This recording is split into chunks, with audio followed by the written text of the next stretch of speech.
ఆంధ్ర రాష్ట్ర ప్రజలు చీకొడితే ఢిల్లీ డ్రామా మొదలుపెట్టిన జగన్ టీడీపీ అధ్యక్షులు తిక్కారెడ్డి ఇటీవల జరిగిన సార్వత్రిక ఎన్నికల్లో జగన్మోహన్ రెడ్డి పార్టీ వైఎస్ఆర్సీపీని ఘోరంగా ఓడించి కనీసం అసెంబ్లీ ప్రతిపక్ష స్థానం కూడా లేకుండా చేసిన కొత్తగా ఢిల్లీ డ్రామా మొదలుపెట్టారని తెలుగుదేశం పార్టీ కర్నూలు పార్లమెంట్ అధ్యక్షులు పాలకుర్తి తిక్కారెడ్డి ఆరోపించారు. అందరికి నమస్కారం. ఈరోజు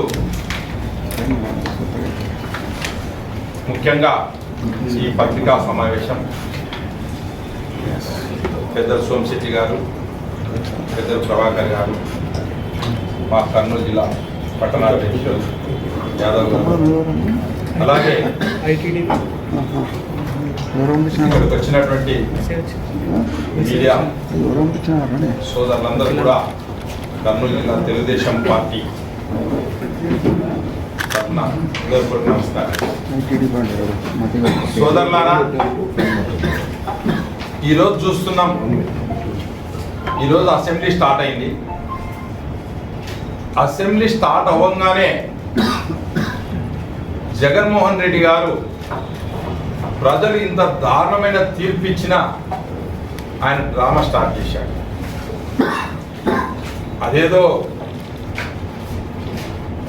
పూర్తిగా రాష్ట్రంలో తెలుగుదేశం పార్టీ అది చేస్తుంది, ఇది చేస్తుంది అని చెప్పి పట్టుమని ఇంకా 40 రోజులు కాలేదు. పోయిన నెల 12వ తారీఖున మేము ప్రమాణ స్వీకారం చేశాం. అంటే ఈ రోజుకి దాదాపుగా 40 రోజులు అవుతుంది ఇంచుమించు. ఈ రాష్ట్రంలో వైఎస్ఆర్ వాళ్ళకు సంబంధించినటువంటి వాళ్ళ ఆస్తులలో ధ్వంసం చేసినాం, చంపినాం, మానభంగాలు చేసినారని చెప్పి రేపు ఢిల్లీలో ధర్నా చేస్తా అంటున్నాడు. మేము కర్నూలు జిల్లా ప్రజలకు, ఆంధ్రప్రదేశ్ ప్రజలకు ఈ పత్రికా సమావేశం ద్వారా తెలియజేసేది ఏమంటే, కడుపు మంట, కడుపు గాలి జగన్మోహన్ రెడ్డి గారు ఆ అధికారం పోయింది కదా, ఉండలేకపోతా ఉన్నాడు, భరించలేకపోతా ఉన్నాడు. నీవు ఏదైనా ఉంటే అసెంబ్లీలో వచ్చి అసెంబ్లీలో నీకు ప్రజా సమస్యల పైన లేవలేదు, లేక నీ నాయకత్వం పైన లేకుంటే నీ కార్యకర్తలకు ఏమైనా అన్యాయం జరిగితే పోలీసు దృష్టి తీసుకురా, దానికి ఒక వ్యవస్థ ఉంది, చూసుకుందాం. లేదు మా వాళ్ళని చంపినారని చెప్తా ఉన్నారు. మేము చెప్తున్నాం, మా ప్రభుత్వం వచ్చిన తర్వాత మా కర్నూలు జిల్లాలో 9వ తారీఖు జూన్న బొమ్మిరెడ్డిపల్లిలో మా నాయకుడిని మీ వాళ్ళు చంపారు. ఏ రోజైనా మీరు వదిలారా? ఈరోజు ఆడిన మాట ప్రకారం మేము పెన్షన్లు 3 నుంచి 4 వేల రూపాయలు చేస్తామని చెప్పినాం. అది ఏప్రిల్, మే, జూన్ కలుపుకొని ఇచ్చేసినాం. 1వ తారీఖున ఇచ్చేసినాం. 1వ తారీఖున ఉద్యోగస్తులకు జీతాలు ఇస్తా ఉన్నాం, ఫ్రీస్గా ఇస్తా ఉన్నాం. ఒక్కొక్కటి హామీలు 6 ప్యాక్లు కూడా నెరవేరుస్తా ఉన్నాం.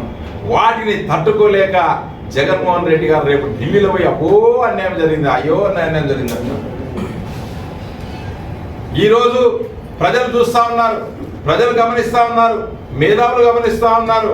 అయ్యా కనీసం మాకు ఇంక ఎక్కడ ఏముందో తెలీదు. ఐఏఎస్ ఐపీఎస్లు ట్రాన్స్ఫర్లు కాలే, ఆర్డీఓలు ట్రాన్స్ఫర్లు కాలే, ఎస్ఐలు ట్రాన్స్ఫర్లు కాలే. నీవు వేసిన యంత్రాంగంతోనే మేము పనిచేస్తూ ఉన్నాం, ఇంకా నీవు ఇచ్చినటువంటి యంత్రాంగంతో పనిచేస్తూ ఉన్నాం. మేమెక్కడ చేస్తాం నాయనా చెప్పండి? మా కార్యకర్తలు చచ్చిపోతున్నారు, మా కార్యకర్తల్ని సెక్యూరిటీ గన్మెన్లే తీర్చుకోలేకపోతున్నాం. నీకున్నటువంటి సెక్యూరిటీ గన్మెన్లే నీకున్నారు. ఇవన్నీ నువ్వు మర్చిపోయి ఇవన్నీ నువ్వు చేసుకొని మాట్లాడితే మాత్రం చాలా తప్పైంది. రేపు నువ్వు ఢిల్లీలో చేసేది కేవలం రాజకీయ కుట్ర. ఆంధ్ర ప్రజలు గొంతు వచ్చేదానికి నీవు రేపు డ్రామా ఆడబోతున్నావు, రేపు రాజకీయ నాటకం ఆడబోతున్నావు. అంటే ఆంధ్రప్రదేశ్ ప్రజానికానికి, ఆంధ్రప్రదేశ్ యువతకు ఉద్యోగాలు కానీ, ఇక్కడ వచ్చే ఫ్యాక్టరీలు కానీ, పెట్టుబడులు కానీ రావద్దని నీకు చెప్పేదానికే నీవు పోతున్నావు తప్ప వేరేది ఏమీ కాదు. ఇంకా 5 సంవత్సరాలు ఉండేది ఎలక్షన్. ఆ రోజు మేము మంచి చేయకపోతే ప్రజలు మేనిఫెస్టేషన్ చేయరు. కనీసం మేము ఎట్లా ఏముంది